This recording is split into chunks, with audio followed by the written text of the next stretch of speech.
नमस्कार, मी पंजाब तक आज आहे 10 मे 2025। मी आलेलो आहे उत्तर काशीमध्ये, हे उत्तराखंडमध्ये या ठिकाणी आलेलो आहे आणि या ठिकाणून आपल्या महाराष्ट्रातल्या शेतकऱ्याला अंदाज देणार आहे।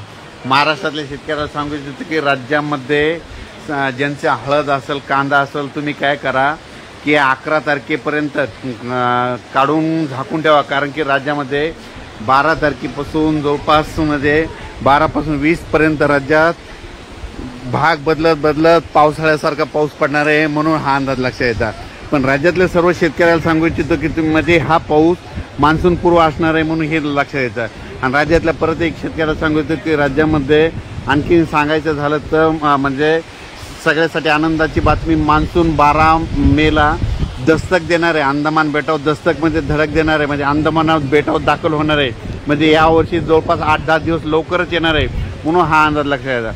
पण राज्यातले सर्व शेतकऱ्याला सांगू इच्छितो की त्याच्यानंतर 20-19 मेपर्यंत तिथं स्थिरावलेलं राहील, परंतु स्थिरावलेलं राहत असताना तुम्हाला सांगू इच्छितो की त्याच्यानंतर 21 मेपासून परत राज्यात मान्सून परत सक्रिय होणार आहे, म्हणून हे लक्षात घ्यायचं। म्हणजे 21 मेपासून अंदमान बेटावर परत मान्सून सक्रिय होईल, त्याच्यानंतर वेळेप्रमाणे जून महिन्यामध्ये आपल्या महाराष्ट्राकडे दाखल होणार आहे, म्हणून हे खास करून आनंदाची बातमी। म्हणजे सांगायचं झालं तर आपल्याला दरवर्षी जशी वाट बघावं लागते, म्हणजे तशी काही यावर्षी वाट बघण्याची गरज नाही। 12 मेला मध्ये उद्याच्याला दस्तक देणार आहे, म्हणून हे अंदाज लक्षात। पण राज्यामध्ये मात्र 11 मेपासून ते 20 मेपर्यंत दररोज भाग बदलत पावसाळ्यासारखा पाऊस पडणार आहे, म्हणून हा अंदाज लक्षात घेतात। ज्यांची हळद असेल, ज्यांचा कांदा असेल, तुम्ही काय करायचा, काढून झाकण्याची तयारी ठेवा।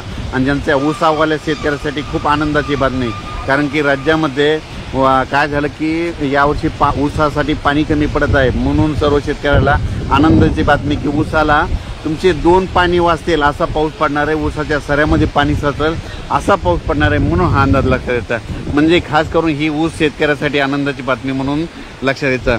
पण हळद आणि कांदा शेतकऱ्यांना की विनंती की तुम्ही तुमचं जसे वेळ भेटेल तसा कांदा काढा, कारण की राज्यामध्ये जवळपास 30 मेपर्यंत असा दररोज 2-2 दिवस भाग बदलत आज या भागात, उद्या त्या भागात पाऊस पडतच राहणार आहे, ते मान्सून पूर्व पाऊस असणार आहे, म्हणून हे लक्षात घ्यायचं। 12 मेला जरी मान्सून दस्तक देणार असला तरी 21 मेला तिथून पूर्वपदामध्ये परिस्थिती सुरळीत होत जाईल आणि 21 आणि जून महिन्यामध्ये मात्र आपल्या महाराष्ट्रात दाखल होणार आहे, म्हणून हे लक्षात येतं। पण राज्यातल्या शेतकऱ्याला सांगू इच्छितो की राज्यामध्ये सांगायचं झालं तर 11 मेपासून ते 20 मेपर्यंत दररोज भाग बदलत मान्सून पूर्वाचा पाऊस पडणार आहे।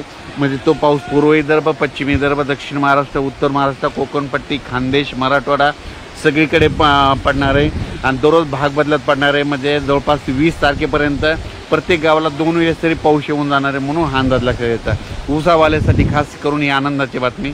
अचानक वातावरणात बदल झाला तर लगेच एक मेसेज दिला जाईल। धन्यवाद।